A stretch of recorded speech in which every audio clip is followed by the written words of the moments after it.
Chief guest అలా కాదు, fan బాయ్లో వచ్చాను. ఆబ్వియస్లీ అన్నయ్యకి ఆయన అన్నట్టు మేమందరం చాలా పెద్ద ఫ్యాన్స్. సో రాజా సార్ ఎప్పుడైతే రమ్మని అడిగితే అసలు నో సెకండ్ థాట్, ఆబ్వియస్లీ నేను వస్తాను రాజా సార్ అని. And that Ather Mohan sir మాకు గాడ్ ఫాదర్ అప్పుడు, అంటే గాడ్ ఫాదర్ అప్పుడు అని కాదు, నాకు ఏటర్ మోహన్ సార్ది నా మెమరీ ఏంటంటే హనుమాన్ జంక్షన్ క్షేమంగా వెళ్ళి లాభంగా రండి వాటికి పోస్టర్స్ చూస్తున్నప్పుడు సార్ ఫోటో వేరేగా పెట్టేవారు. నాకు అప్పుడు అర్థమయ్యేది కాదు, ఏంటి ఎడిటర్ ఫోటో ఎందుకు పెడుతున్నారు అలా అని అడిగేవాడిని అమ్మ నాన్నని. ఆయన ఎడిటరే కానీ దీనికి ప్రొడ్యూసర్, అంటే అదొక స్టాంప్, ఆ సినిమాలు అంటే ఆయన సినిమా అంటే అందరు వస్తారని చెప్పి అలా పెట్టేవారని చెప్పి.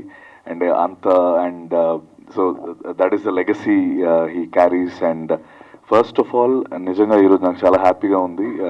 వన్ మెయిన్ రీజన్ ఇస్ ఇంత పెద్ద లెజెండ్స్ వీళ్ళందరితో పాటు స్టేజ్ షేర్ చేసుకొని ఒక హిట్లర్ లాంటి ఒక గొప్ప సినిమా గురించి వాళ్ళందరూ ఎంతో ప్యాషనేట్గా ప్రతి ఒక్కరు యూనో వాళ్ళ మెమరీస్ని షేర్ చేసుకోవడం, అది నేను వెనక నుంచి నిజంగా I enjoyed it a lot. And thank you so much sir for giving me this opportunity. అంటే నాకు నిజంగా మీరు అందరు ఇందాక అంటున్నట్టు నన్ను అమ్మ నాన్న తీసుకెళ్లారు అప్పుడు సినిమా, నేను చాలా చిన్న వయసు నాకు. ఇప్పుడు మళ్ళీ వాళ్ళిద్దరిని నేను తీసుకెళ్లే ఛాన్స్ నాకు దొరికింది Jan 1st. సో డెఫినెట్లీ నేను Jan 1st తీసుకొని వెళ్తాను. అండ్ అంటే ఆ పాటల గురించి కానీ అందులో ఉన్న సీన్స్ గురించి కానీ చిరంజీవి అన్నయ్య పర్ఫార్మెన్స్ గురించి కానీ నేను వేరేగా చెప్పాల్సిన అవసరం లేదు. మొన్న ఒక ప్రీ రిలీజ్ ఈవెంట్ జీబ్రాకి కూడా నేను హబీబీ స్టెప్ వేసాను మళ్ళీ. నేను అంటే వాళ్ళు పిలిస్తే మళ్ళీ ఆ స్టెప్ వేసాను. సో అంత హెచ్ అయిపోయిన మెమరీస్లో ఉండిపోయిన ఫిల్మ్ హిట్లర్. అండ్ నాకు బాగా గుర్తున్న ఒక ఇదేంటంటే ఆ సినిమా చాలా ఎక్కువ అంటే నాకు అంత సెలబ్రేషన్ ఎప్పుడు నేను చూసింది లేదు.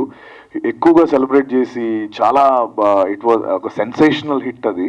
అండ్ దానికి one of the main reasons కూడా ఐ థింక్ అప్పటికి వరుసగా అనే కొన్ని సినిమాలు ఆడకపోవడం అండ్ ఈ సినిమా పైన చాలా ఎక్కువ హోప్స్ పెట్టుకొని అందరు ఫ్యాన్స్ అందరూ మొత్తం తెలుగు ఫ్యాన్స్ అందరూ వెయిట్ చేస్తుంటే అప్పుడు ఆ స్పేస్లో వచ్చిన film Hitler. So thank you so much sir, and thank you so much Muthyala Subbaiah sir for delivering a blockbuster at that time. And Mohan sir, మీరు నిజంగా మీ ఆస్తి, మీరు చేసిన సినిమాలు, మీరు ఎన్నో సినిమాలు చాలా గొప్ప సినిమాలు చేస్తున్నారు. బట్ నేను ఎప్పుడు ఫీల్ అయ్యేది మీరు చాలా సూపర్గా సంపాదించుకున్న ఆస్తి మాత్రం రాజా సారే. నేను అది ఎందుకంటే రాజా సార్ ఎలాగో అంటే ఆయన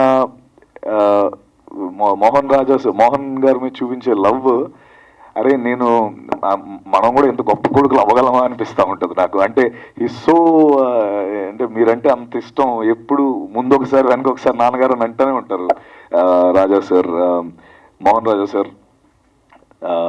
నేను గాడ్ ఫాదర్ సినిమా చేస్తున్నాం, అప్పటి నుంచి మా ఇద్దరికి we have a brotherly bonding and ఎప్పటికప్పుడు మాట్లాడుకుంటూనే ఉంటాం. అలాగే ఆ సినిమా అవుతున్నప్పుడు మోహన్ సార్ చూసి నన్ను కొంచెం పొగిడారు ఫోన్ చేసి.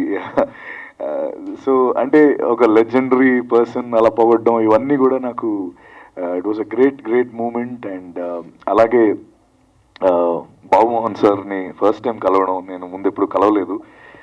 Thank you so much sir. And మీరు ఇన్స్టాగ్రామ్ ఫాలో అవుతారో లేదో నాకు తెలియదు కానీ మీ సీన్స్ అన్నీ కూడా అదే ఇప్పుడు మీరు అన్నారు ఇందాక, అన్నా నా చూసావా అని,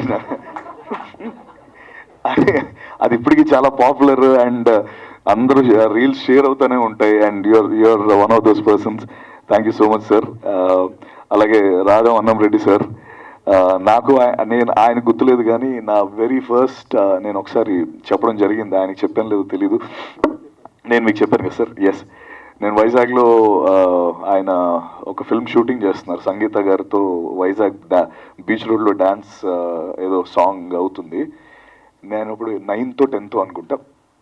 మాకేమో వైజాగ్లో ప్రొడక్షన్ హౌసెస్ ఏమి ఉండేవి కాదు.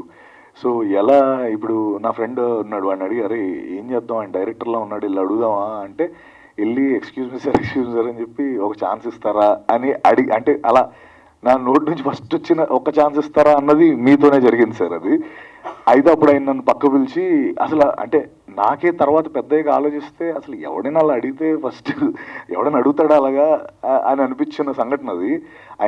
ఆయన ఏమాత్రం కోప్పడకుండా పక్క తీసుకెళ్ళి చూడమ్మా అలా ఎప్పుడు ఎవరిని అలా అడగకూడదు, అంటే నువ్వు పని చేయు, అక్కడ నా కో డైరెక్టర్ ఉన్నా ఆయనతో మాట్లాడిస్తానని చెప్పి ఆయనతో ఏం చిన్నపిల్లోడిని అయినా కూడా ఆయన ఏం విసుక్కోకుండా చాలా నీట్గా నన్ను పక్క తీసుకెళ్ళి మాట్లాడించిన వ్యక్తి.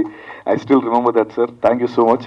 అండ్ మేబీ ఇదంతా చూస్తుంటే మీరు అన్నట్టు అదంతా మోహన్ సార్ లీనియేజ్ లా అనిపిస్తుంది. అంటే ఆయన అంత కూల్గా అసలు ఎలా సార్ మీరు ఇంత కూల్గా ఉండి సినిమాలు ఎలా చేశారు నాకు అర్థం కావట్లేదు అసలు. School so thank you once again. Hitler film June 1st మళ్ళీ రిలీజ్ అవబోతుంది. సో అప్పుడు మెమరీస్ ఆబ్వియస్లీ సినిమాని మళ్ళీ నేను చూడడం జరిగింది కానీ థియేటర్లో ఎక్స్పీరియన్స్ ఎప్పుడు పొందలేదు. సో డెఫినెట్లీ ఫస్ట్ డే నేను వెళ్తాను, మా అమ్మ నాన్న తీసుకొని వెళ్తాను గ్యారంటీ. అండ్ వచ్చిన వాళ్ళందరికీ once again thank you. And Raja sir thank you for inviting me. Suresh garu all the very best అండి. And Rajendra Kumar garu thank you so much అండి. Thank you so much. So yeah that's it. Thank you.